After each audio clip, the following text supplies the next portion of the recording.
Welcome to the future, you guys. Happy Friday. I'm super pumped up today because we have Beeple on the show. I don't know how to contain myself. So all of you guys that are tuning in, you are in for a real treat. I want to tell you a couple things I know about Beeple right off the front here. He's from Wisconsin, but now he's currently resides in Charleston, South Carolina. He produces VJ clips for concerts, and I want to talk to him about that. I also found out he's a family man. He's got 2 kids, and he's been doing every day for 10 years. Some of you guys know him as Beeple, but we now know him as Mike Winkelmann, and he's going to be on the show. Doing the math before, 10 years, an image a day, 365 days a year, that equates to more than 3,650 images. It's so big, I can't even contain it in one slide. Bananas, guys. So what we know is he's super consistent, and this is daunting because I just started a challenge myself. So hard to do. I looked up consistent. What does that mean? Unchanging in nature, standard, or effect over time. He's also super prolific, and that means producing in large quantities or with great frequency, highly productive. I'm not sure he would use those words to describe himself, but as an outside observer, that's all I can tell you. This is how I see it. Now, if you're not familiar with his work, you got to get to know this man. He's producing work all over the place, and it's very easy to find. Check this out. Now, many of us would be thrilled to be able to produce maybe 4, 5, 6, 12 of these kinds of images, but this is just 2 of 3,650 images that he's producing a day. Here's some other images that he's produced. Incredible. Now, I've noticed some themes, and we're going to get into this with him, about why he chooses certain compositions, certain color palettes, and most oftentimes, he'll put a person in the frame too, so I want to talk to him about that. Check out this amazing artwork. Greg and Caleb, what do you guys think about this? Beautiful. It's stunning. I don't know how you do this every day. Well, we're going to find out shortly. It's pretty cool. And we'll make him uncomfortable by flattering him a little bit. He's got that Midwestern modesty thing going, so, we'll turn it up a little bit. But gosh, look at these images. And for me, the hardest thing was, which image do I put together to encapsulate the volume, the prodigious volume of work that he's been able to produce. Super cool. How do you even get the ideas on how to produce this day in and day out? I'm stuck on day 7 of a 30-day challenge right now. So this is incredible. But these images aren't just static. He's moving cameras, he's animating. There's walk cycles that we've seen. Check this stuff out.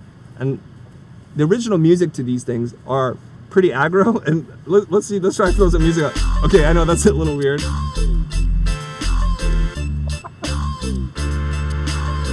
Wow.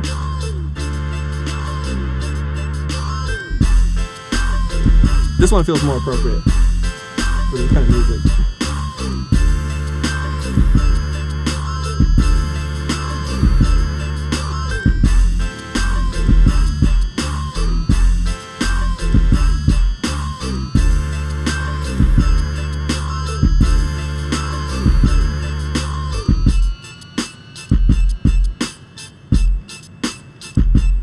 I love this one, Greg.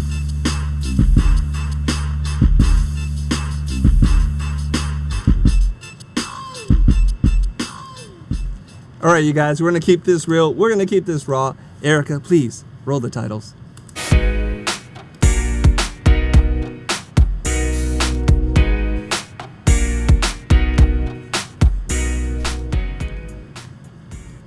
All right, Mike, welcome to the show. And before we have you say anything, I just want to warn everybody, there's going to be explicit language on the show today. Mike, he's got a foul mouth. What can we say? What can we say? And we want him to be himself, so if you have sensitive ears or you're easily kind of insulted by these kinds of things, you can tune out right now, but you're going to be missing something incredible. And I just want to let you guys know, we'll be monitoring your questions on Facebook and on YouTube. Greg and Caleb will be doing that. They're joining us in the podcast or the broadcast today. There they are. Boom. You guys look great today, you guys. Oh, shucks. Oh, gee. Did you guys get dressed up for Beeple? I feel like you did. No? Right. Whatever, Greg. That was a little short there, Greg. All right, Mike, how you doing, man? Good. How are you? I'm good. Now, we understand you're at home and you have 2 little ones running around possibly, so if they jump into the scene, let's just celebrate the whole fact that you're a family man, you're doing this thing. I guess the way I want to kick this off the bat is, how do you find time in the day to do these personal projects? Like, how's it you can even do this? I mean, I get that question a lot, but I don't think there's any like magical answer to it. I think it's just one of those things that if you get into the habit of it, you'll keep doing it. And it's just something that you have to, on some level, just sort of like commit to doing at some point. And then I think I've gotten lucky that the momentum of doing it so long just makes it completely feel like it's not like a choice at all. Like it's just something I have to do. Most days I do not want to do it. I'd rather like today it's definitely not convenient, and I just took a trip. It was definitely not convenient any of the days I was on that trip. So I think it's just something that you just kind of once if you're lucky enough to be able to get into sort of a routine and have some momentum with it, that can kind of carry you forward with it. Was there a point in the cycle of doing this where you felt like, yeah, I can do this now and I can get through that? Like when you run a marathon, when you hit the wall but you break through and you know you're going to be able to finish? Not really, to be honest. I think it was something that I just started doing, and I had seen another artist who did every day is Tom Judd, and he did drawings a day, and that was how I started. And I just kind of started, and then it just kind of like kept going. There was no point where it was like any sort of like epiphany of like, oh man, I could do this forever. And I don't know if I will do it forever. I'm just saying like, it just kind of kept going. I did not expect it to like keep going this long. So on the days that you don't feel like doing it, or there's a lot of stuff going on, how do you find the motivation to just set aside what you're doing and get something done? That's again where it's sort of like motivation doesn't really like factor into it, because it's sort of like there's never something that's so important that it's like I'm gonna break this 11-year streak. Yeah. Because it's like I don't feel like it. I want to watch fucking Game of Thrones or whatever. Like I'm gonna just it would have to be a real good excuse. And at this point it wouldn't really be an excuse. It would be like something like physically stops me from like doing it. And in which case, or I haven't planned ahead and something like that. Or just some like stupid shit. Because the other thing is it has to be done by midnight. And there's times when I've gotten very close to midnight. And if I go over by midnight, I will be very, very pissed at myself. Like beyond pissed at myself. So, and it'll happen eventually, but it hasn't happened. Do you start stressing out when it's like 11:50 p.m.? Yeah, well, I mean, by 11:50 p.m., yeah, I'm definitely like fucking attention's focused. And there's been times where it's gone to 11:50 p.m. Like I'm fucking last second pixel fucking whatever. And it's like, okay, get done with this. Like it's definitely gone to 11:50 p.m. and the power's gonna go out or something, and I'm gonna be really, really fucking pissed. Yeah. All right. Well. Greg, as a person who did like a Mythical Monday for a whole year, I'm sure you can relate. Is there something that you want to ask people? I mean, I don't know if relate even comes close to. I imagine the anxiety you feel, Mike. Hey, what's Mythical Monday? Oh, so okay, it was an animated GIF project that I did, and I sound like such a wiener comparing it to your everydays, but I made one animated GIF a week for a year. Nice. And that like stressed me out like crazy. And my thing was, I had to go live at midnight on Sunday, right? Because it's Monday.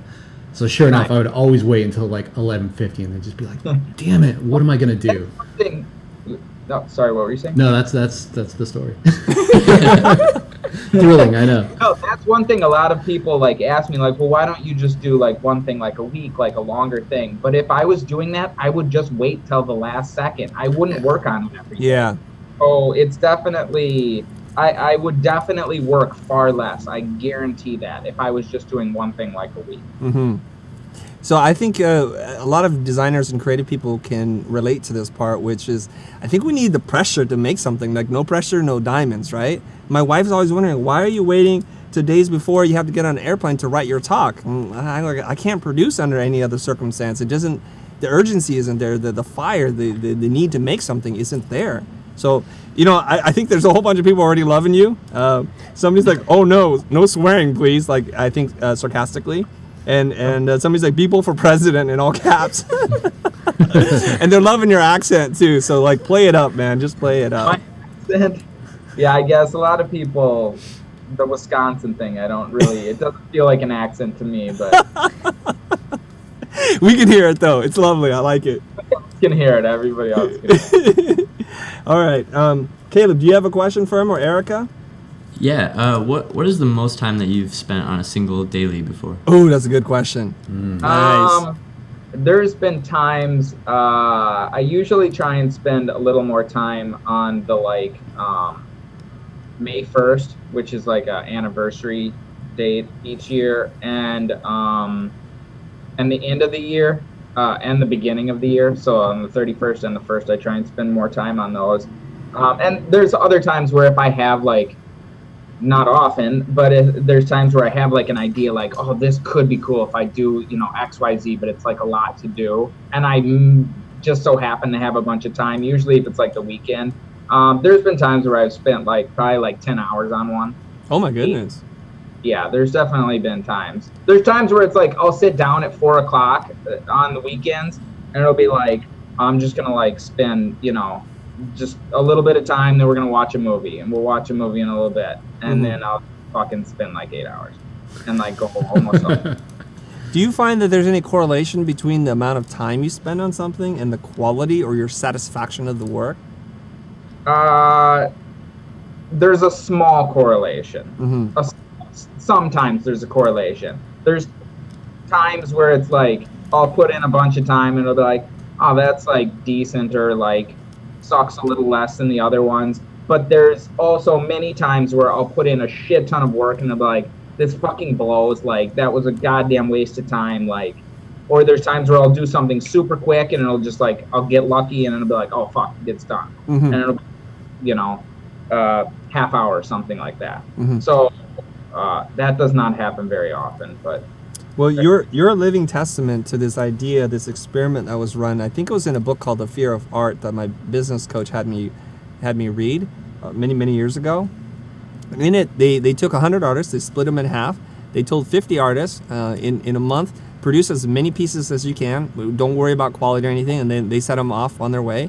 And the other group of 50 artists said, make a masterpiece. Just make one piece that you think is going to be amazing. And the results were quite surprising, not to you, but maybe to some of our audience, in that the group who were directed to just create one masterpiece, many of them didn't produce anything, and there were higher and better quality pieces of work from the group who were just told just to make stuff all day long.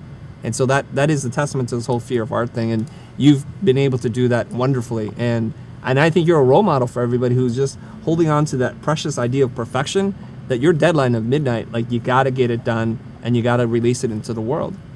Yeah, I don't know. I mean, that's the thing. That experiment is interesting, but it's kind of subjective. I mean, there's definitely people who I see who spend a shit ton of time on one image, and it turns out fucking awesome, and it's something that I could look at for an insane amount of time because it's got so much detail and it's just fucking framed perfectly, and the color and composition, everything. So I do think that art in general is a bit of a numbers game in terms of just if you're putting out more stuff, there's bound to hit, because I think there's a lot of luck to it. I think there's a lot of you just get lucky times. And if you're putting out more stuff, there's a lot better chance that you're going to get lucky and something might sort of click. Mm-hmm. Pedro is saying Beeple is the Bill Gates of everydays. And he does look a little like Bill Gates right now, doesn't he? People who said I look like Bill Gates. There was a picture that Zed posted with me next to Zed, and he's got, millions of followers on Instagram or whatever. And all the fucking comments, Bill Gates, Bill Gates, Bill Gates, Bill Gates. You just need a sweater, man. Get a nice sweater with a collar and you're set. Fucking, you're good. I feel like you to pull up a side-by-side of Bill Gates. All right, so I have to ask another question. As you've been doing this for so long, are you a super organized person? Do you have all your assets there it is. Everything I want is there. Come on, lie to me. Lie to me, man. Oh my God. Come on. The people I used to work with, well, they'll remember this. I have on my desktop a CRUD folder that is like kind of a spill all of like just general bullshit. So no, I'm definitely not organized. Anybody who's like, yeah, I'm not organized. So do you find that you spend a lot of your time just digging through your assets? Like, oh, I need that building or that water tower or whatever it is that you're looking for, or that model or that tree. I mean, how are you even combing through your stuff? So in terms of that stuff, I really didn't start building a like database of stuff because before I hit 10 years, like a year ago, I had tried to like model most things because when I started out, I didn't know 3D at all. I wanted to learn to model. Mm-hmm. So I started out, I would model everything in the scene, every single thing. And over the course of 10 years, it kind of slowly, I would introduce more and more things where it's like, okay, I don't really want to model a tree. It doesn't really make sense. I'm just going to use a tree model. But then when I hit 10 years, I kind of sort of completely took the sort of limitation off myself, and I'll use models from anything now because I want to focus on color and composition and just like more narrative things. And I don't really want to like model a fucking little crate or a whatever. Right. So I just really started building a like true library of assets a year ago. And I would say that is fairly organized actually, that I can quickly like pull things in. But in terms of like my things, like where to save something or where to like, you know, directory structures, it's definitely like a bit of a clusterfuck. It's just one giant folder with 3,000 images or models. It's not that disorganized, but it could definitely be more organized. I will say that. Mm-hmm. So I'm curious because I think I'm not saying this from my point of view, but for people who are watching who are saying, well, isn't that like cheating? Like, don't you need to make everything yourself? And look, why have you come to the realization that maybe it's more about the art and the composition of the idea that you want to share with the world versus actually building every screw, nut, bolt that's in the scene? Sure, I think it's, you could consider it cheating. And if your goal is to make everything from scratch, then yes, this would be like cheating. But if that's not your goal, then it's not cheating. That's not my goal. So to me, I think I would rather use all the tools available. I think clients are demanding more and more. And if you're holding yourself back from using things, especially on client projects. Like clients do not give a fuck how you built it. Right. Like if you waste all day modeling something, they're gonna be like, what the fuck did you do? Why didn't you buy that from Turbo Squid or Adobe Stock or Adobe Stock? Why didn't you just buy that? You know, instead of wasting all day fucking modeling and texturing and all this shit. So I think it's definitely something that it depends on what your goal is. My goal is not to recreate the wheel. If I can, you know, use something that I can get for, you know, much cheaper than I could make it. I mean, the most expensive models are only a couple $1,000s, and that's something that would like take you like months to like make.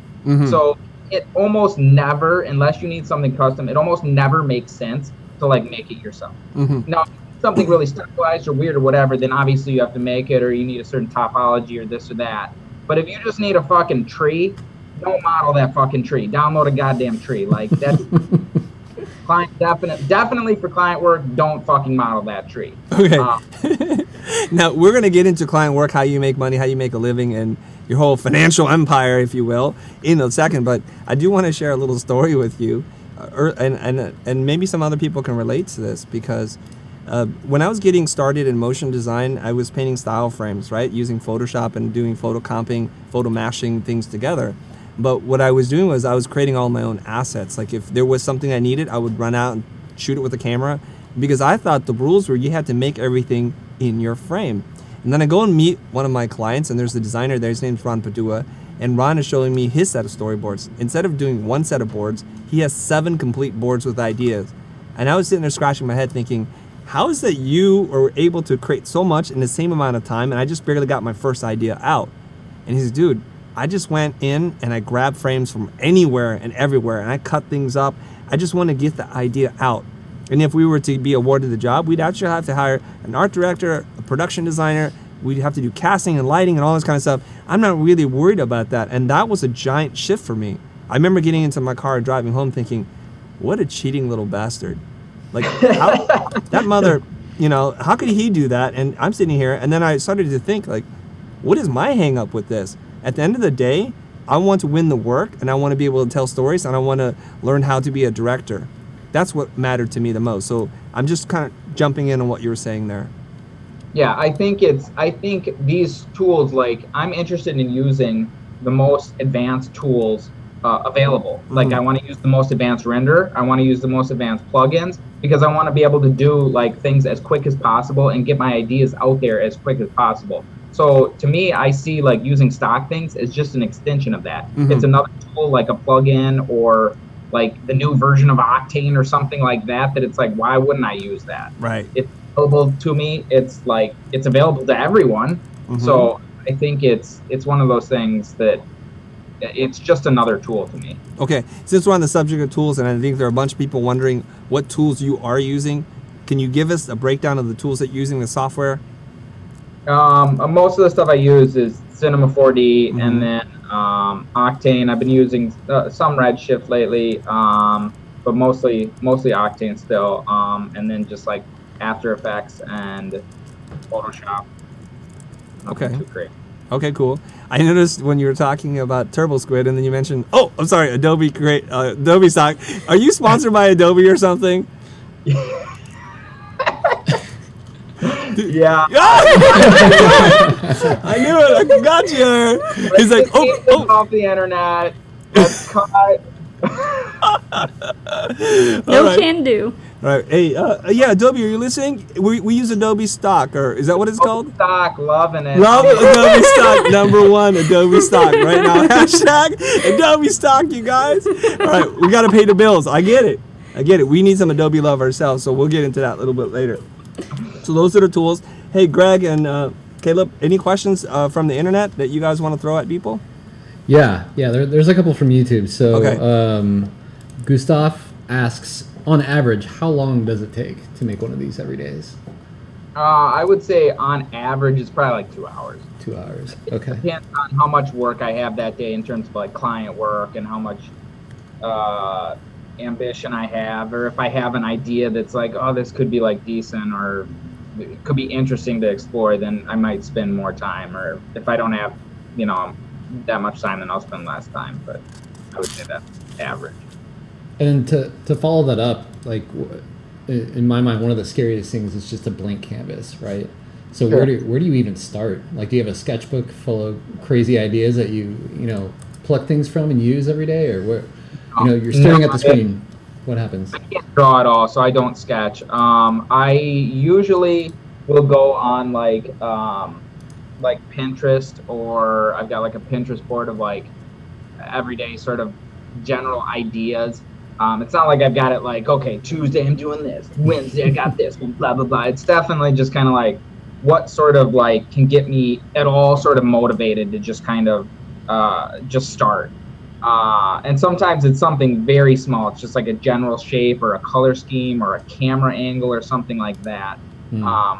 But I find if I have some sort of like nudge in a certain direction, it will turn out better than just like literally opening up Cinema 4D with no ideas. Then it will usually kind of just turn into more of like a super abstract pile of crap that I've like done a million times. It's not like the other days it's like insanely original every day, but it seems to be a little easier if I have some nudge in a direction. Right. Yeah. Some sort of theme or something to build on. Yeah. Do you wait for that nudge to happen before you sit down and do your everyday?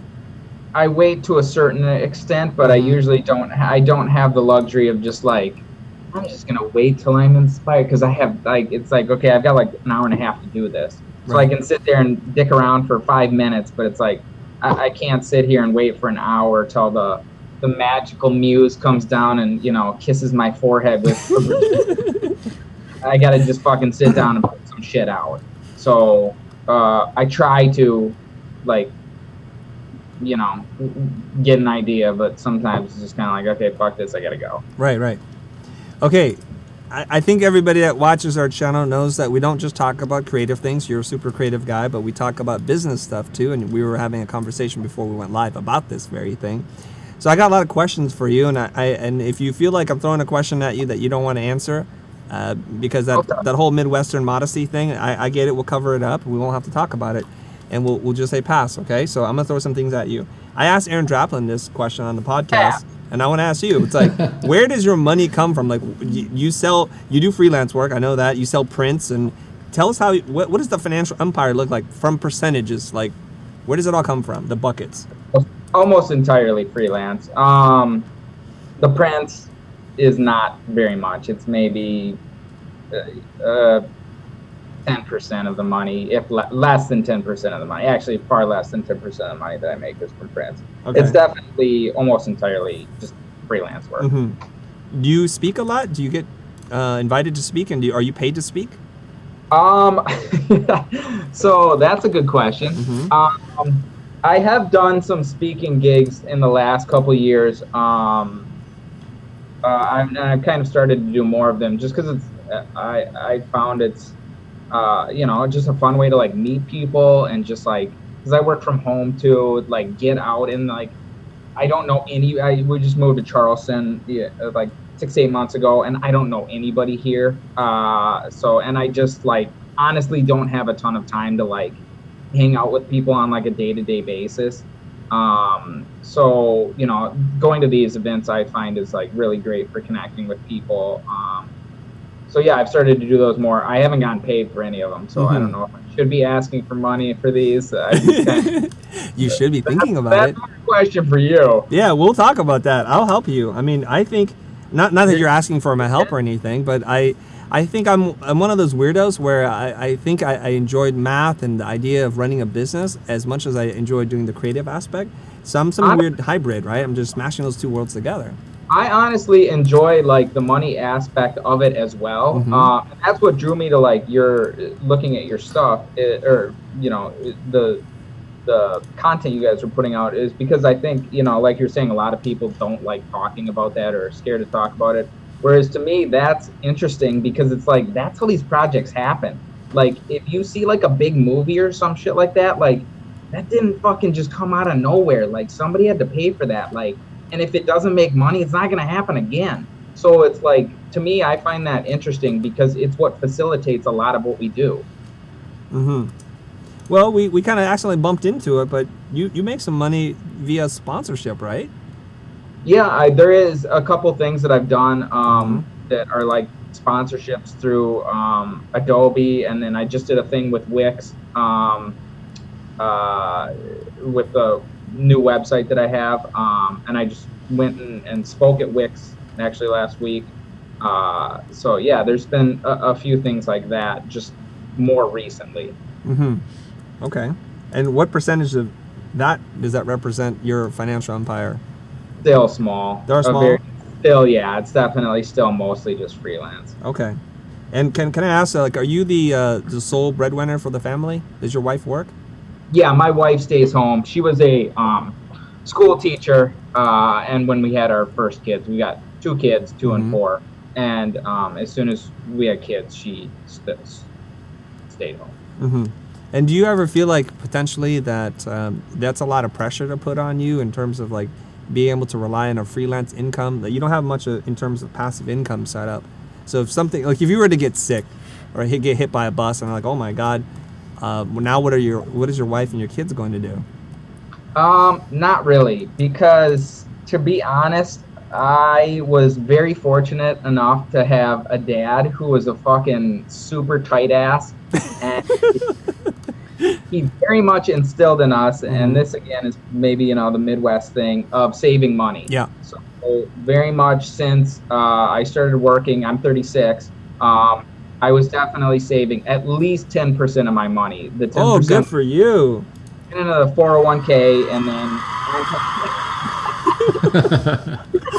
I gotta throw in the sound effects. Yeah, Come on, man. My dad does that too, but he only did that because he's an accountant, and that's how he do. No, Yeah, my you're dad like a was an responsible accountant. adult.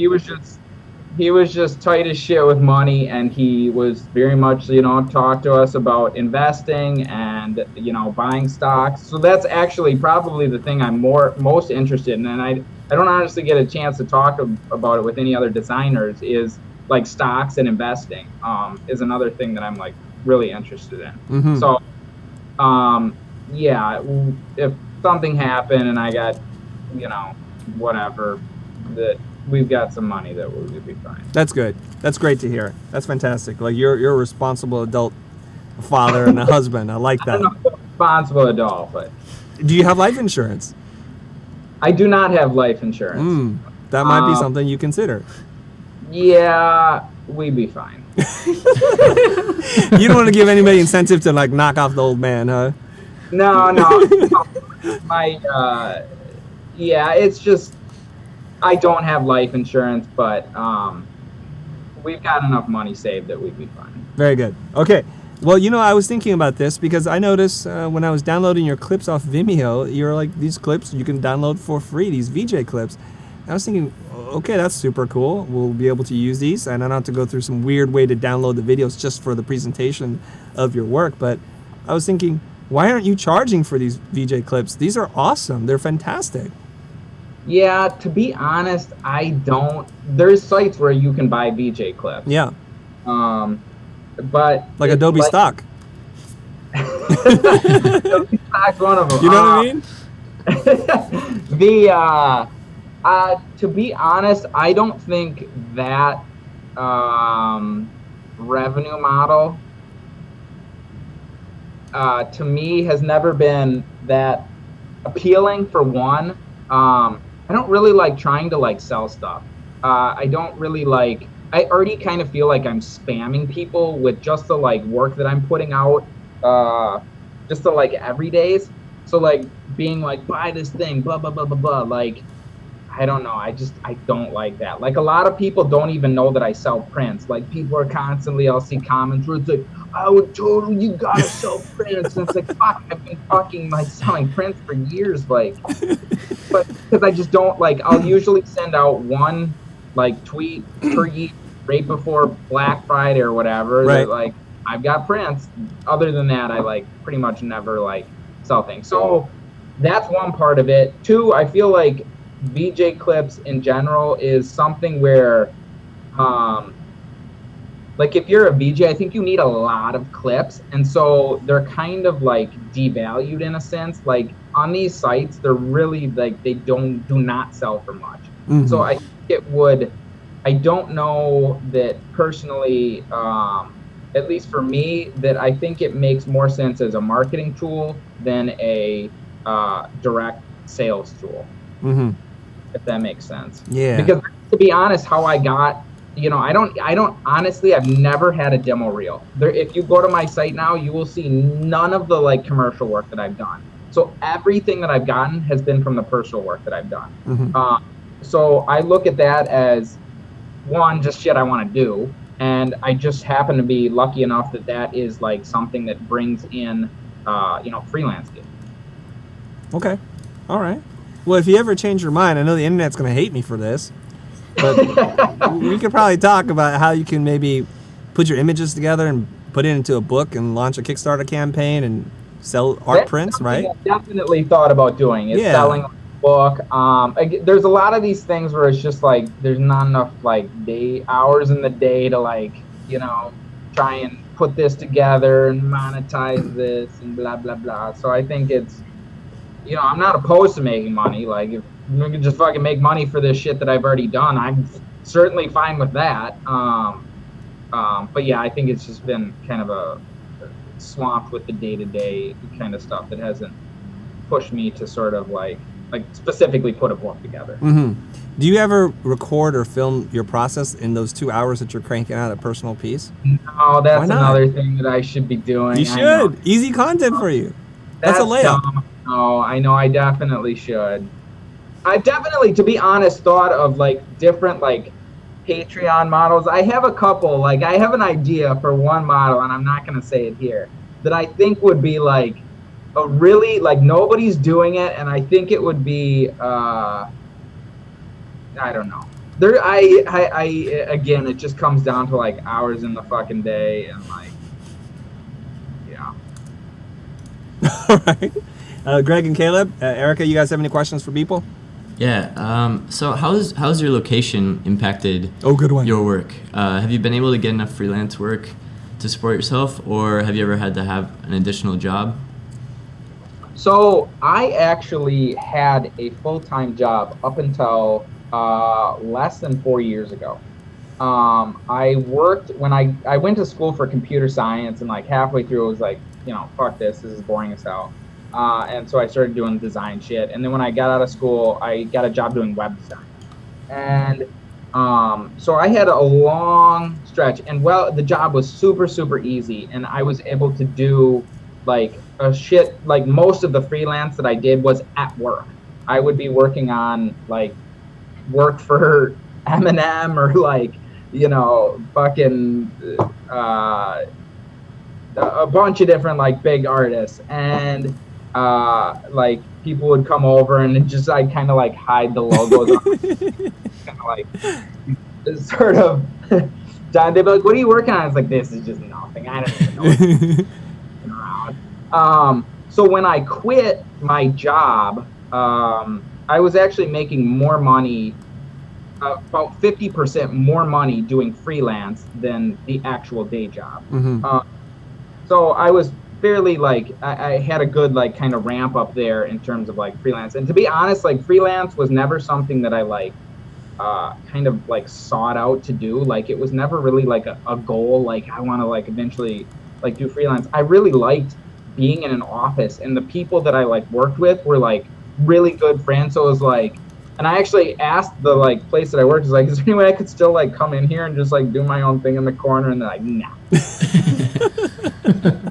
Because they were like a software company. It was all like programmers. It's just like, what the fuck are you talking about? No, you can't do that. You quit. Like, so anyway, so like and this was back in Wisconsin. Like all the clients that I worked for were like LA, New York, wherever. Like none of them were in Wisconsin. So yeah, I think I've been lucky enough that there's always kind of been enough work coming in, and the location never made a difference. Like I've never gone into a place to work. So yeah. Well, you could find a co-working space. These things exist, and you could be around other human beings. There was one in Appleton where I live, because I was in a small town, and it was kind of gross, to be honest. Like I went and looked at it, and it was kind of like, this is kind of nasty a little bit. And there is one in Charleston. I just haven't gone there. Part of the reason is like I need a lot of like rendering power, so I can work off a laptop, but it's really like kind of tying my hands behind my back to like go sit and work off the laptop. So that's one reason that I kind of don't love it. I see. It's not as established in smaller towns as like, we don't have like WeWorks and shit like, or what, WeWork? Yeah, WeWork. Yeah, we don't have those like here. Like I'm not like downtown Charleston. I'm like way the fuck out in the like suburbs where it's like super cheap. Like, yeah. Because that's where you're keeping all the money. Well, that's another honestly, that's another thing that I don't think people like recognize is like these big cities are so fucking expensive. Like it's just like people are like, why don't you like move to LA? And it's like, I will never move to LA. As much as, this was back when I was living in Wisconsin, as much as you would never move to Wisconsin. That's how much I'll never move. Wait, let's get into this discussion a little bit here. Now, let's not assume I would never move to Wisconsin. I know it's cold there sometimes. You wouldn't fucking move to where I live. Why wouldn't you move to LA? Because it's just too expensive. It's just way too expensive. I just like the buddies that I have there, and I like LA. Yeah. The fucking weather's beautiful. It's like never fucking rains. Like what? There's tons of jobs. Like I totally get the draw of LA. Right. There's a lot going on. There's tons of work. There's tons of cool shit. Like weather's beautiful. Everybody's beautiful. Like. It's paradise, but it comes at a fucking price. It does come at a price. Like, to me, like, I want to have a yard the kids can run around and like I can have a office and shit, and we can like not feel like we're like crammed in this and that. Like when the amount that I got buddies that are paying for apartments, it's just like, oh my god. gotta be fucking kidding me. Never. So Okay, hold on. But if you were, you landed some big sponsorship deals, if you had printed this book that everybody's saying here, like, take my money, shut up and take my money already, and somebody's like, I'll put it together, and then I'll buy it from you after I work on it. So there's that.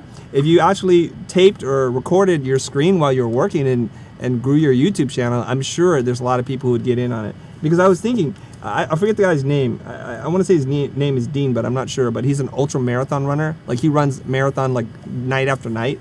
I see you as that guy. There's only a few human beings who could do the things that you do so consistently for so long.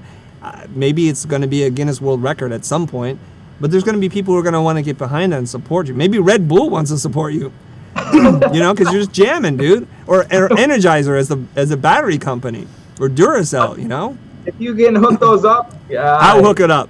You got my fucking email address. All right, we will talk after this. Goddamn check. Look, check it out. My LA agent is going to call your Wisconsin agent or your Charleston agent, all right? We're going to get this to happen.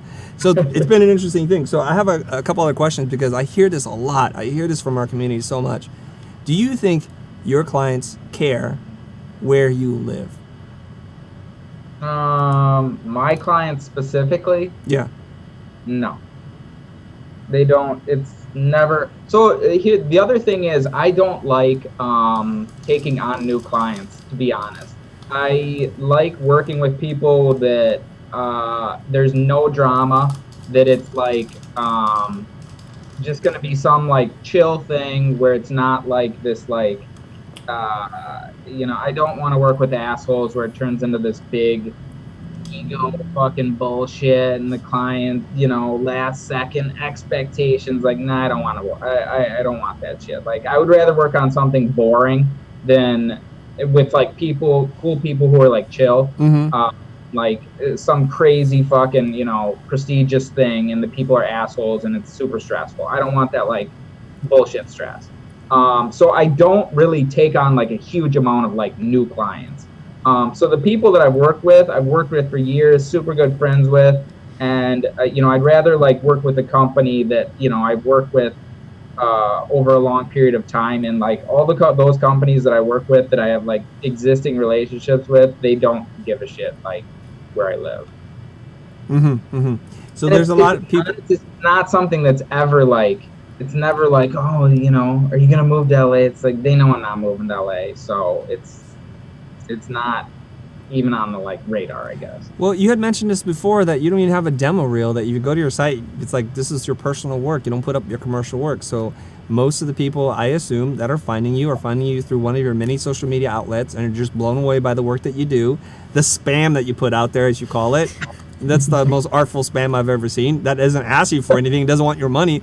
Your spam is, I'll give you this stuff for free. That's incredible spam. So they're onboarded. And the reason why I want to make a point of this is because there are people from all over the world that watch our channel and our show, and they think, oh, I need to be in New York or LA, or I need to be in Germany or London or wherever it is.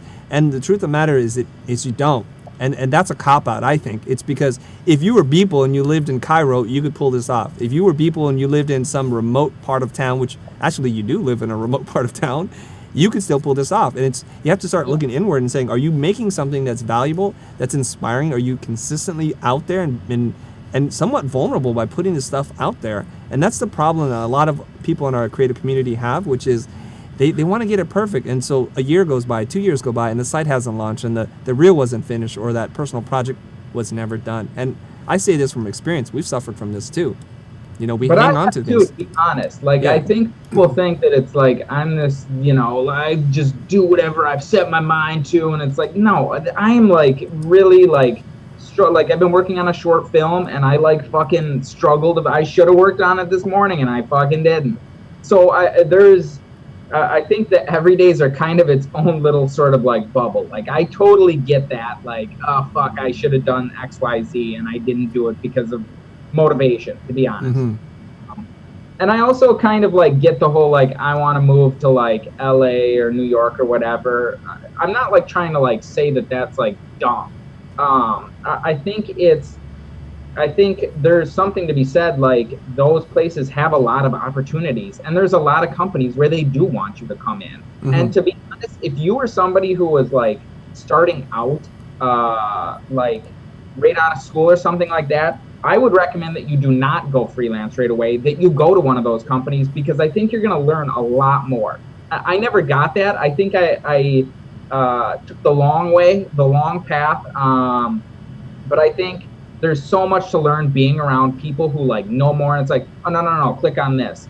This morning, I just struggled with something for like fucking hours that I guarantee somebody like a senior level person who knows this program would have been like, just click this. And it's like, I don't have that person here. So I recommend that young people go to like a good studio and like work there for a couple years before you like do freelance. That's what I would. Good advice. I don't know if you know Joshua Davis, but he's saying, oh, hi there, handsome. I'm assuming he's not talking about me. He must be talking about you. About it, it off, yeah. Yeah, you guys, those of you guys that know Mike personally, go ahead and give him a hard time in the chat right now.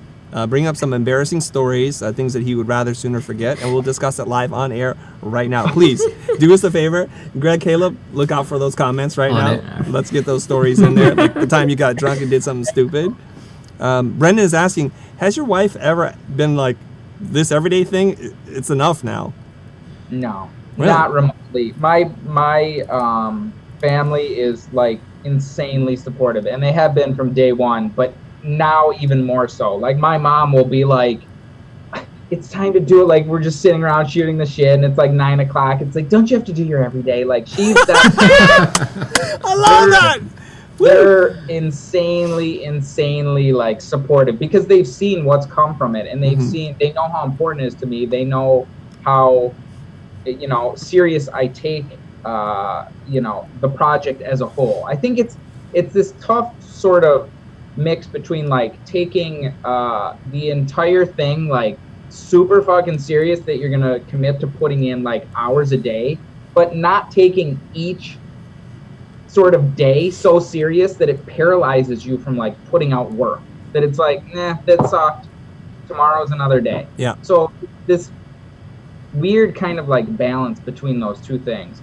But no, my wife is insanely supportive. And to be honest, I mean, the everydays are what's putting food on the table. So it's kind of like, I mean, she gets that for sure.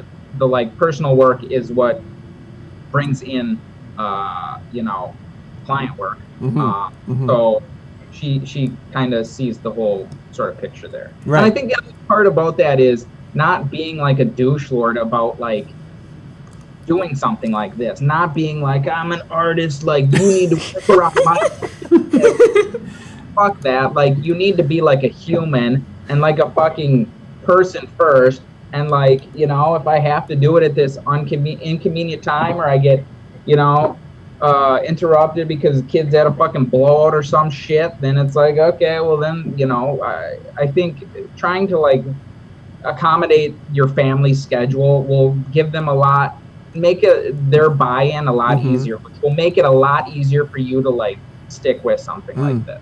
Good advice. And I'm speaking from experience. My wife fully supports the endeavor that we do called The Future, because there were many years we did this when it was a giant time suck and there was no return on it at all. And now it's starting to pay off, and everybody's seeing if you do something that you love, you're passionate, you share openly, good things can happen. Now I do want to tell you a couple of comments in here, because there's a funny little dialogue going on in the chat.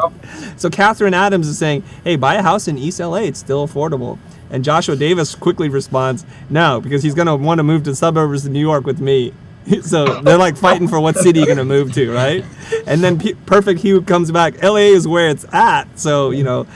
We got a little East Coast, West Coast. Yes, we do. Where do we start?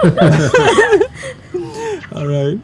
What else is going on? You guys, anything else? Yeah, so there's a question on YouTube from Rowan who's asking, you know, Mike, how do you balance your time with all these different things, with family, with client projects and freelance, and with having to put out an every day? I would say not well. I feel like I waste a ton of time. I feel like I'm like extremely goddamn distracted all day, like just fucking news and Donald Trump bullshit, and just I feel like it's definitely a struggle to like stay focused, do the thing, like so yeah, I I don't really have any sort of like get up at blah blah blah and then do this and then drink a protein shake and like I don't have like some like formula. How do you bring your focus back to what you're doing or what you need to do? Deadlines again. That's where sort of like having a deadline by the end of the day, it kind of forces focus because it's sort of like, well, it's got to be done by midnight, so it's 10 o'clock. I have to focus. Like, so yeah, I think if you can get in this like habit that you've got something that is like a deadline like that, like deadlines, I feel like are just insanely good. I don't know what the right word is, but they really like help put work out. And when you have a deadline that's literally every single day, you will produce something. Right. And I've seen tons of other people like who started every days, and it's like I've seen like a huge amount of growth from like, you know, a bunch of different people. So it's definitely, you know, not just, you know, me. Right. I think there's a saying like creativity expands or contracts to meet a deadline. So deadlines help you get stuff done, right? Yeah, because it's sort of like there's, you know, especially with a personal project, there's an infinite amount of choices. Mm-hmm. You have nothing like holding your fucking, you know, nose to the whatever. Then it's sort of like you're just floating around in artist world, fucking whatever. Versus, okay, I got to put some shit down here. It's 11 p.m. Like, what are we doing today? You know, it kind of narrows your focus. Mm-hmm. I'm going to ask this question because Brendan keeps typing this in, and I want to make sure he gets his question answered here. Do you have any particular strategy when you were first starting out, how you were able to get critical mass and grow a following? Any tips for people who are trying to do the same thing? Not really. Come on, Mike. No, dig deep, dude. Come on. Give us some tips. No.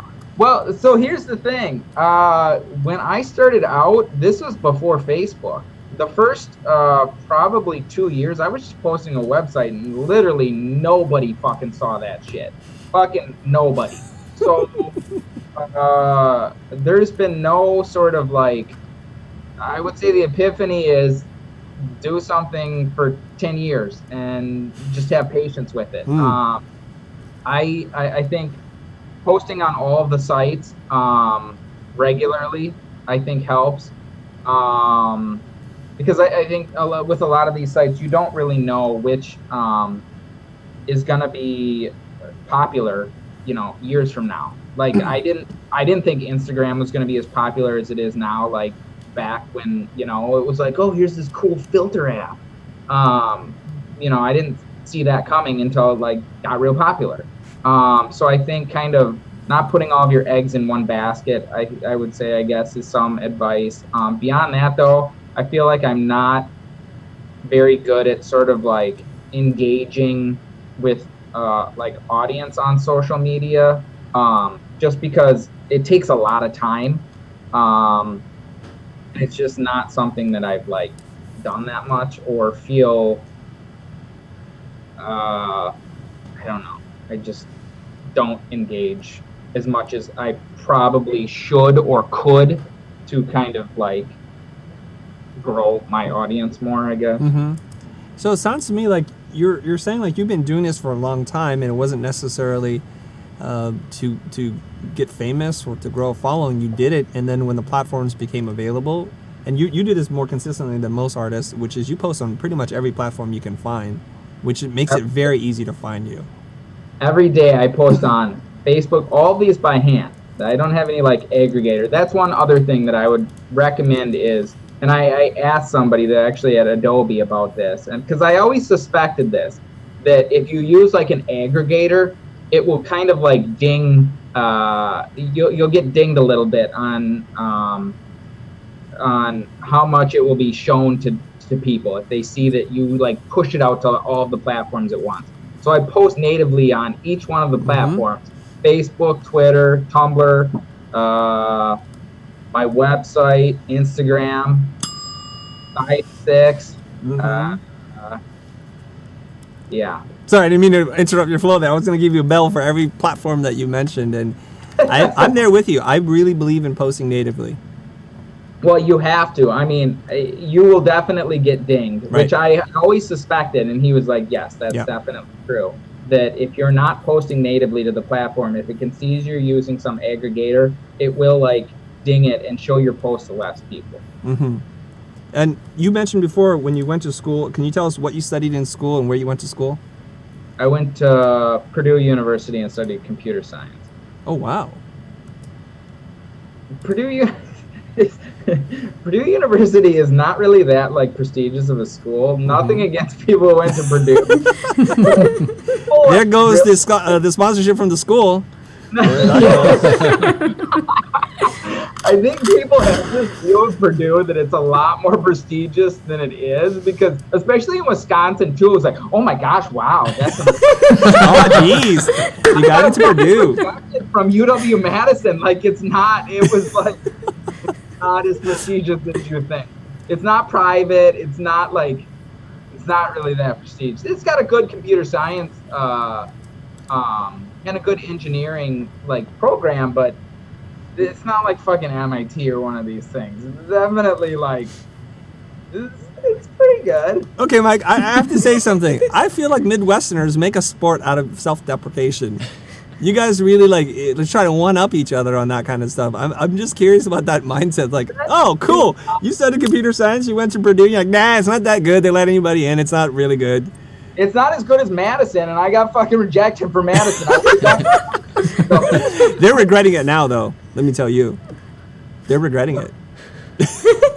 No. I mean, to be honest, I was never going to be like a programmer. It just was immediately, like in school, I was immediately just doing little art bullshit and before school too. Like, I don't know what I was thinking with that. So what? Yeah, why did you study computer science? Were you told by your video father? games? Yeah. Like, I want to make video games, and then I realized that it's like, I remember specifically when I was like, nope, I saw this kid and he was just so far fucking more advanced than everybody, and it was just like, nope, not doing that. Like, that kid's gonna do that. That kid's gonna do whatever the fuck he wants, but I'm not gonna do that because I don't want to compete against that kid. I can't compete against that kid. And to be honest, like, he was spending all of his free time making video games. I wasn't doing that. I was spending all my free time doing like design shit. So I kind of realized that it's like, okay, well, it seems like this design shit is what I really want to do. Maybe I should try and do that. Mm-hmm. Did you wind up graduating from Purdue? Yeah, it was definitely fucking tough. I'm not gonna say it was not tough. It was definitely very hard. But I felt like I would have that to fall back on if the design thing. Right. Again, I had no portfolio out of school. Luckily, the design scene in Wisconsin is not as competitive as you might imagine. So I was able to get a job with relatively little experience. But again, I say that, but I did actually have a decent amount of experience because I spent a lot of time doing personal work in college. So I did definitely have like some shit to show, even though, I kind of didn't go to a design school. That's interesting. I mean, I think people are going to be able to jump into your storyline here in a number of ways because you did what most people do. You pursue the safe route, the thing that is supposed to make you financially stable. You did something respectable and studied computer science. You graduated, but you had that burning thing inside of you that said you wanted to make art. You're living kind of in exactly the hotbed of whatever it is that you're doing, yet you're able to carve your way through, make your own thing, get a job, figure out that you're destined for more things, and so you wind up going freelance. You're like living the dream, man. Congratulations, man. I don't know about that, but yeah, I think I don't know. I think it's I think it's just about fucking persistence. Like, I think not persistence, patience. I think that and I'm like, me preaching about patience is like the fucking dumbest, most just absolute give me a break thing, because I feel like I have very, very little patience. But I think it's definitely, especially for people starting out, and it's tough, especially with social media. I think it would have been, I don't know, I think it's, I don't know, I think it's definitely, especially for people starting out, and it's tough, especially with social media. I think it would have been I don't know how this that this would have happened had this started in the age of social media. I don't know. I wonder about that a lot. If I would have stuck with this, or if it would have even like started at all, to be honest, or how it would have been different had I like started this in an era of like Instagram and Tumblr and all this other bullshit. Because I think those companies I think people don't realize how much they shape a lot of what we do. I mean, look at this like Future, that you guys are building this platform almost entirely on the backs of Google, Facebook. Like that's a piece of what we're like, how we like interact with each other every single day. So I don't know. I don't know. I don't know how that would have turned out differently. Okay. All right. Matt Kendall, and I think a lot of people on the internet want to know this because you mentioned this before. What's your rendering rig like? Let's see if we can get another sponsor. So I just bought 2 new computers because it was a long time and I kind of put it off for a while because this damn crypto bullshit was just driving up the fucking price of cards. Mm-hmm. I just bought 2 new computers with 4 1080 Ti's in each of them. So it was a little pricey. Four 1080 Ti's, that's the video card? Yeah. Who makes the 1080 Ti? What's up? Who makes that? NVIDIA. NVIDIA? Or NVIDIA, is that how you say it? NVIDIA? Yeah, you've never heard of NVIDIA? I thought you said NVIDIA, but NVIDIA. Oh, huh? Maybe, yeah, okay, I'm probably... I don't know. No, I don't know anything. What do I know? Yeah, it's probably NVIDIA, yeah, maybe, I don't know. And yeah, did you build your own box? Or is it... So, yes and no. It's put together. I've got a buddy who helped me, Bry Baker, shout out. There you go. He kind of like picked components. And then my dad actually like physically put it together because my hands are dumb. And I'm like not remotely like mechanically sort of minded. But yeah, they're like custom boxes or whatever. Okay. That wasn't a great sponsorship opportunity right there. You could have really just gone all specced out on us. But okay, I'm not going to push you there. Yeah, yeah. No? Again, like, if you got the contacts, bring them in. You have to plant the seeds first before that you can harvest the fruit, if you will. It's the same components as, like, everything else. You know, an Intel processor and blah, blah, blah. No, that blah, blah, blah won't sponsor you. So I don't know, fucking Seagate or something. I don't know what the RAM is. It's fucking RAM. I'm trying to set you up for this and it's not working. Okay, fine. Now you know. Matt Kendall, there's your answer. It's NVIDIA 4 1080 Ti boards that he's got in there, and Intel processors and 2 something. computers with 4 each. Yeah, something like that. All right. Let's see here. Are you doing anything in AR, VR? Yeah, I'm doing concept work for Magic Leap right now. And I've also done a couple VR projects in the past. So yeah, it's definitely something that I'm interested in. Okay. I know some people in LA, and I told them that after I talked to you today that I'll introduce you to them because they do a lot of concert stuff, and they do 3D stereoscopic interactive stuff. It's super cool. And they do it really well. So I'll connect you guys in case there's an opportunity for you guys to work together. They're big fans of yours. What's the name of the people? What's that? What's the name of the company? It's called 3D Live. I'll connect you later. Did they reach out to you? Maybe. I can't. There is one that's like that. Maybe. What's the guy's name? Nate Huber, and who's the other guy? Ryan? Ryan and Nate. Maybe. Don't worry, I'll connect you after the show. Okay. All right. Okay, let's see what else we got going on in the chat. Are you guys monitoring Facebook? Is anybody asking anything on Facebook? Yeah. We'll show them some love. What do you got on Facebook? We have a question from Owen, and he was wondering, how do you keep the everydays from causing you stress and anxiety? Because you were talking about your mindset a little bit earlier about not taking it too seriously, but how do you keep yourself from taking it so seriously? again, I think it's one of those things where I feel like I've been lucky that the like sort of like audience is kind of like ramped up slowly over 11 years, because it's one of those things where I see people who like posted a couple things on Instagram and it's just blown up, and now suddenly they've got 100,000 followers. I'm sure that's got to be like a bit freaky to like post something like, is this good, blah blah blah. And there again, I think the format of the project, I don't have any like time to like stress out over it. Is this good? It's like, nah, it sucks, but 11 o'clock I have to post it. So it takes that like self-doubt out of it, because it's just like there's no choice, I have to post it. And after I post something and it's like, oh, that's fucking terrible, it's definitely like there's some sense of like, god damn it, like, because it's always like you're always going to fall short when you put 2 hours into something. You're never going to be like, oh my god, fucking crushed it, done, you don't even know. Like it's just such a short period of time. It's just going to be a sketch.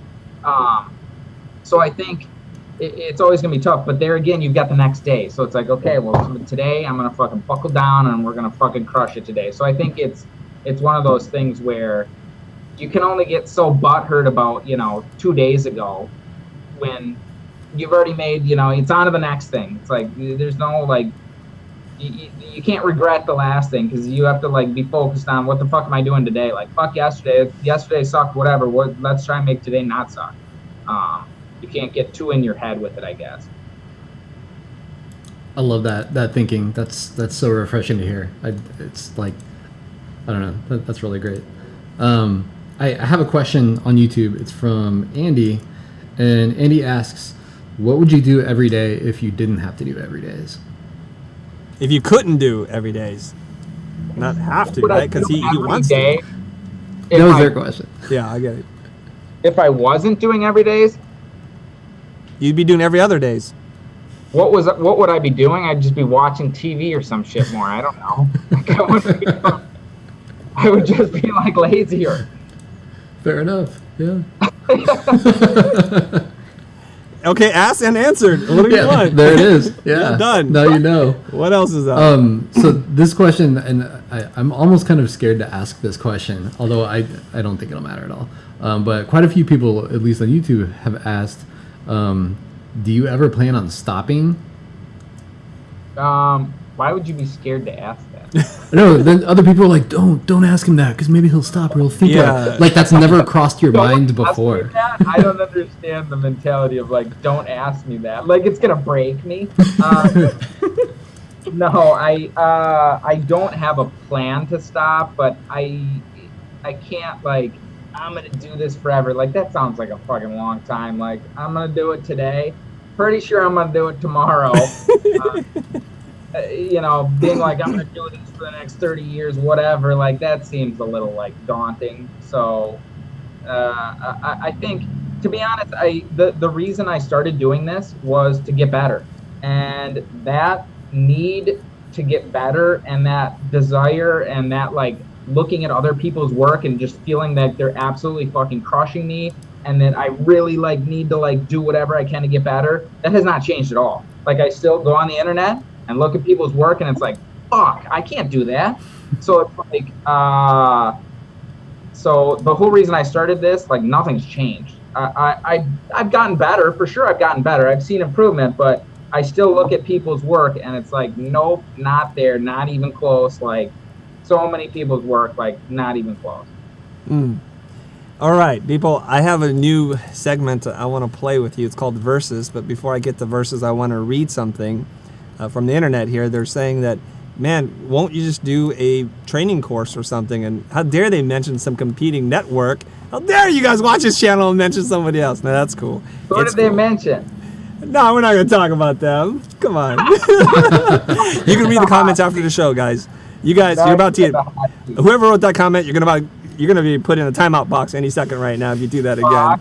But having said that, I wanna mention to people that we actually offer courses and relevant to what we're talking about here. We teach a motion design course, style frames, and Matthew does a really great job of breaking down how to do this. In case you're not a genius like Beeple who studied computer science but can still make amazing computer art, we try to help you with what we are the courses that we're offering. You see how I did that so smoothly? That was super duper smooth. See how a pitch man like me does it, Beeple? That's how you do it. And just for a couple of like the guys that are watching on there, when they're like, oh, what a freaking idiot, he doesn't know what the video card is. I'm the one who pronounced it correctly. It is NVIDIA, not NVIDIA. Wait, it is NVIDIA? NVIDIA. Somebody's like, I work down the street from them. It's called NVIDIA. And Chris was right. Gee, thank you. That one's on me. Boom. All right.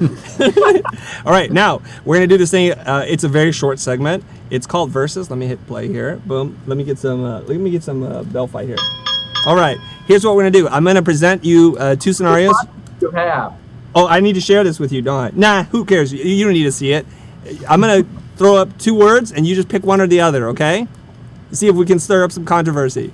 Just pick one or the other. Pick one or the other, or say whatever you want, but you have to say it fast. Here we go. You ready? Okay. All right, PC or Mac? PC. Ooh. Okay. Pen or a mouse? Mouse. 2 wheels or 4 wheels? 4 wheels. Targaryen or Stark?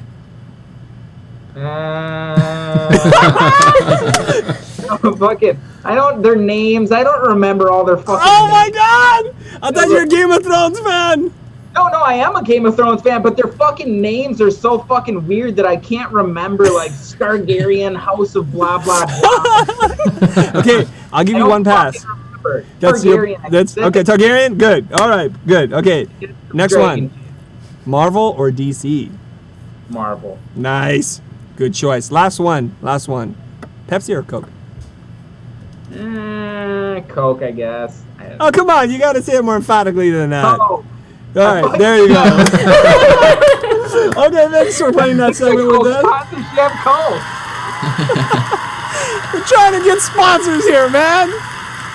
Oh, shoot. That applause went, you guys got a little out of control there. Easy with the applause, you guys. Sorry. Easy. All right, let's see if we start it up. Let's take a couple more questions, and I think we've taken up enough of this good man's time. I know he's got an everyday to do today. I have a lot of work to do. Yes, he does, apparently, right?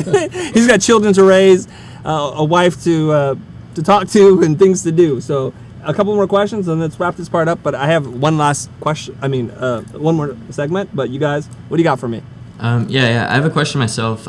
So in some of your personal work, you have actually created your own music for some of your videos, and I'm kind of wondering, do you think it's important to take these interests that you have outside of design and combine them with your work? I think it would be good. I feel like I used to do music. I kind of stopped just because I wanted to focus mostly on design, and I thought the music was just pretty shitty, and I just wanted to kind of leave that to the experts. I feel like I'm not very well-rounded. I'm interested in investing, and I'm interested in the news, and then pretty much 99% just design shit. But yeah, I would say probably being more well-rounded with other outside interests would be better.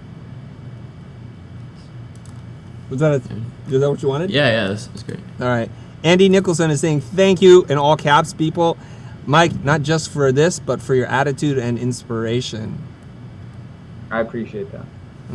We didn't hear any embarrassing stories. I'm a little disappointed in Mike's friends right now. Me too. Guys, you did not come through for us. I thought you guys were going to tell us some weird stories and put them on the spot. Oh, you know what? Okay, a couple of people have asked, since you're into investing in technology and 1080 Ti, what are your thoughts on crypto?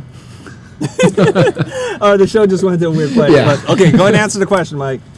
No, I feel like I've got a little money, a tiny amount of money in Ethereum, just as a kind of super hedge. But I would say overall, I would put money into Amazon. If you had one thing you should put money into, I would say put money into Amazon. I think that's solid. I think it's very. I would do that or index funds. I think are BTI or SPY. I think are good ones, but I think Amazon has a lot more room to run. I think their advertising business is just getting off the ground, and I think they're too big to fail. Solid investment advice from Mike. Boom. I have one quick follow-up question Do it. because super interested too. Where do you go to read up on investments? Like, is there a subreddit or something you're into, or a website? I've got a couple other buddies that I worked with at that in Wisconsin who are super into investing, and there's a site that we've got a subscription to. I think there's no one good place because nobody knows this. That's what, like, to me makes it interesting, is there's no, like, you can have two fucking Harvard trained people and one's going to say stock market's about to crash, the other one's going to say, oh, we're going to have a huge run here, and nobody knows. But there's a site, fool.com, Motley Fool, that has like stock picks, and you can get their newsletters, and it's maybe, I don't even know, it's like $100 a year or something like that. And they've got some ideas, but That's like hosted by Kramer, right? Is that the guy's name, Kramer, on CNN or something like that, or MSNBC? He's always yelling at the camera, the Motley Fool. It's not that guy, but I mean, okay. Some ideas too. I mean, that's the thing. I think taking a broad range, and I think having your money in like a lot of different things is another thing. And I think the biggest thing is just saving your money in the first place. That's the biggest thing, is like, not having a car payment. Like, if you're not into cars, buy a super cheap car. Like my car that I had 315,000 miles on it. Wow. It was a piece of shit, like absolute piece of fucking trash. Like, I think that's another thing, but just like trying to like save as much money as possible, because that's what gives you like the flexibility to say no to projects and to do personal things. If you're super fucking like strapped, every last penny is going to something, then when that like kind of sketchy job where you're like, this is going to be a shit show and I know I should not take this, but I gotta fucking roll the dice on it because I really need that fucking like money, like you're going to have to take it. So I think having that cushion will really like allow you to say no to things, and it will give you more bargaining power too. If you don't need to take a job, then when you quote a job, you're going to be quoting that job from like a position of power and like confidence, and you'll be like, fuck this is how much I want for the job, and they can take it or they cannot take it, and a lot of times they will take it. So I think having a cushion and just saving money in the first place is definitely the biggest piece of that. From that, putting it into anything in the stock market, as long as it's not crypto, I think you'll probably be in a good spot. Nice. All right, I want to say this. I think you just wrote the first chapter of the Independent Artist Manifesto right there.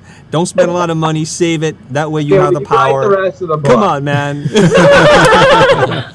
All right, that's another project that we may or may not wind up doing after this show, you guys. We're going to now enter into lightning round. I'm going to ask you a few questions, okay? And feel free to say whatever comes to your mind. I only have 5 prompts for you. Band. Your favorite band. Aphex Twin. Oh, nice. Good I one. like that. I haven't listened to them in a while. Next up, favorite city. Los Angeles, I know. Say it. Just go ahead. I don't know. Like city? Yeah. I guess Charleston. I don't know. Oh, you're sucking up to the local population right there. You've only been there 8 months. What about Wisconsin? Well, Wisconsin's not a city. Well, I'm sorry. Where'd you grow up in Wisconsin? Yeah, it's hard to say that that's my favorite place, because it's really like not. It's pretty just like that's where I was born. Woo. Okay. Like, yeah. All right. No sponsorship there either. Okay, let's keep going. Who's your hero? I don't really have a hero, to be honest. Somebody is crying right now when you say that. My parents, I guess. My parents. There you go. All right, excellent. They'll sleep well tonight. Okay, a regret. A regret. Are these supposed to be like quick? These are like fucking like things like. Yeah. You're saying to cry.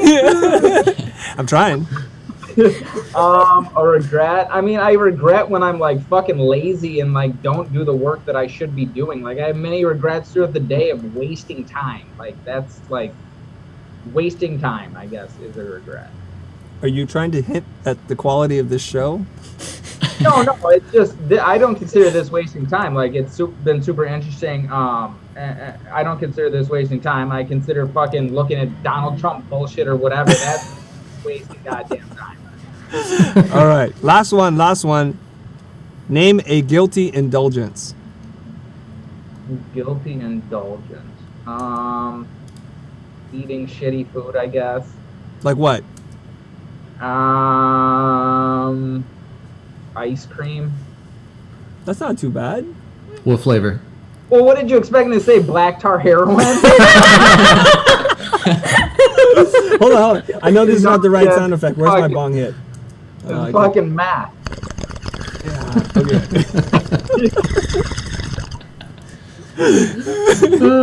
okay. Ice cream. What flavor? What brand? Anything? We were just over in. I was over at that off Barcelona, and anytime we're in Europe, there's a lot of gelato eating. It's just, you go in the shops, and it's just, god damn it, so good. But actually here, I don't eat very much ice cream at all. Okay. We want to let him off the hook with that, Greg? I feel like we I want mean, a certain like- brand, like Haagen-Dazs or Is it like a mint chip or like Breyers ice cream. Yeah. To eat ice cream Ben and here, Jerry's. I don't really eat ice cream. It's something I like, but they're all good. I don't know, fucking ice cream. I feel like it's hard to like who like ice cream is like bad. Like, it's all fucking good. Like, what do you like? Uh-oh. Oh, I don't feel good. I'm not eating this. Those are like fighting words for people who care about that made in small batches, handcrafted, locally sourced, organic, hormone-free ice cream. Right? They're out there somewhere, and we just lost another sponsor, you guys. Yeah, I guess I fucked up that spot. He's like, who cares about cars? Wisconsin sucks. I can't even do the review on this show. I'm going to offend so many people. My mouth is hurting right now from laughing. Oh, all right. Okay, before we say goodbye to you, I want to let everybody know how to get in touch with you. Your name is Beeple, but your real name is Mike Winkelmann, and you can be found just about in every social platform that's out there. BeepleCrap.com, because, you know, it's keeping in with his self-deprecating tone. And he's on Instagram at Beeple_crap. I guess you couldn't just get Beeple. On Twitter and Facebook, it's at Beeple. And he's also Beeple.tumblr and just so many other platforms, I think. Are you also on Pinterest? On Pinterest, yeah, I've got a couple. You are everywhere. Okay. ArtStation. Yeah. Okay, so is there any last final parting thoughts? A book or sponsorship thing that you don't want to promote? I think you've heard enough bullshit from me. You've heard more than enough. I didn't even get to all my questions for you. Okay. I'll let you ask one question before we wrap. Let's do this. Ask a hard-hitting question right now. You guys, this is bonus time, you guys. Okay. We'll see the industry in 10 years. What's the industry going to be like in 10 years? Yeah. It's going to be dark for the people who work in advertising and in post because the margins are getting smaller and tighter. Every day we seem to be reading about another VFX company going under. And it's a sad place if you work in the commercial space. But if you work in a place where you're able to work directly with clients and consumers, where you've built up a community around the things that you love, I mean, Beeple, super low-hanging fruit for you to build an audience around what you do. Put together a book, let people love and celebrate you, man. You can even call it Beeple Crap on the cover, and I think people want to support you. They want to see you succeed. You are their hero, so that's what I would suggest everybody do. The world is shrinking. Take advantage of it. Don't run away from it. Is that okay? Good advice. Like, And stay away from all that cryptocurrency. Oh my God. Yeah, stay away from that. Kids, no black tar heroin and no cryptocurrency. And that's it. Mike, thanks very much for joining us today. Guys, let's give him a big round of applause. Thank you. All right. I'm going to take us out to the end of the show. I think it goes something like this.